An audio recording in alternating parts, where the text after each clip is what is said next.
now for sports news. It's been a competition of surprises, the 34th African Cup of Nations holding in Côte d'Ivoire. Last night's group stage result extended what has been the rise of the underdogs against the superpowers of African football, with the tiny West African nation of the Gambia almost taking the scalp of 5-time champion Cameroon and the almighty Desert Warriors of Algeria succumbing to the superior firepower of the Mauritanian national team, the Lions of Chinguetti, and crashing out of the competition altogether. For an update, we're now being joined from Abidjan by Arise correspondent Aaron Akirijola and Abi Iyomo. Good to see you guys. Thank you so much for joining us on Newsday. Can you bring us up to speed on what's happening where you are?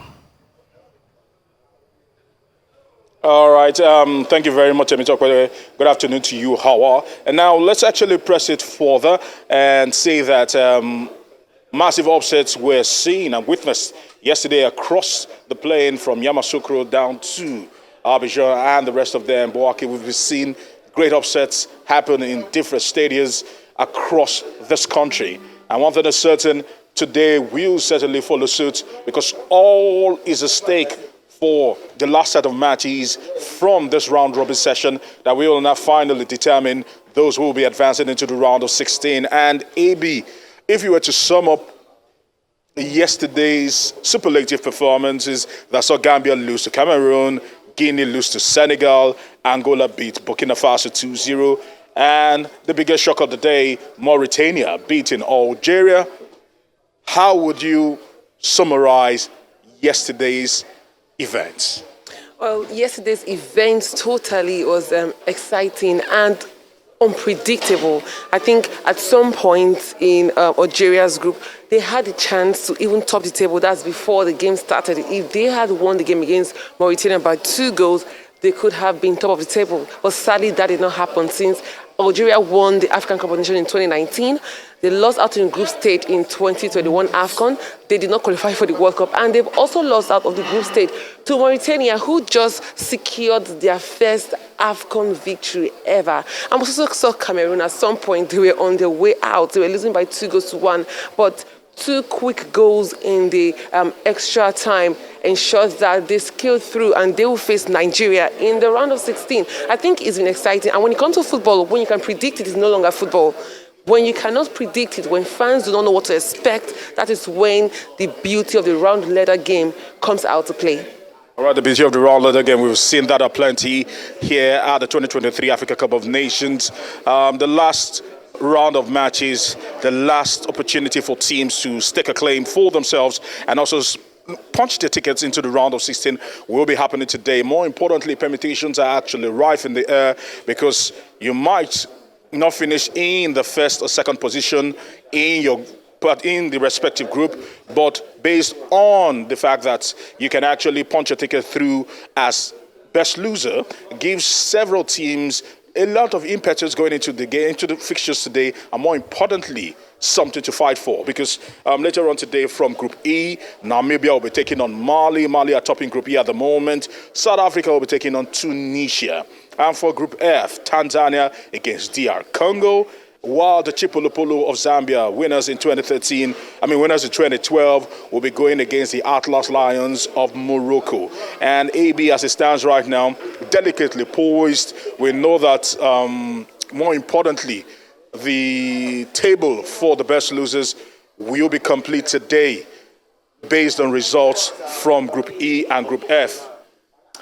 Well, Aaron rightfully said, Ivory Coast will be holding their breath and praying either Namibia or Zambia lose a game to ensure a sure and safe passage to the round of 16. And let's not forget the fact that Zambia will be taking on a Moroccan side. We have the coach of Morocco coming out to say that they play Zambia will bring out their best 11 against that Zambia side to solidify their top spot. So it's going to be an interesting game, a dicey one. Fingers crossed, everyone hoping and praying that their own team qualifies. We saw 2 teams progress to the round of 16 via the best losers. Yeah, exactly. The spot. So we have 2 more spots to be sealed. It's going to be tight. Everyone is hoping. I think a lot to be rooting for Ivory Coast. They do not want them to leave at this point of the tournament. It will be a bad one for the host nation. It will be a bad one because looking at it, Zambia and also Namibia are on the cups of probably finishing third best losers, but results will determine how they finally, where they are finally placed. So you look at how things have actually played out.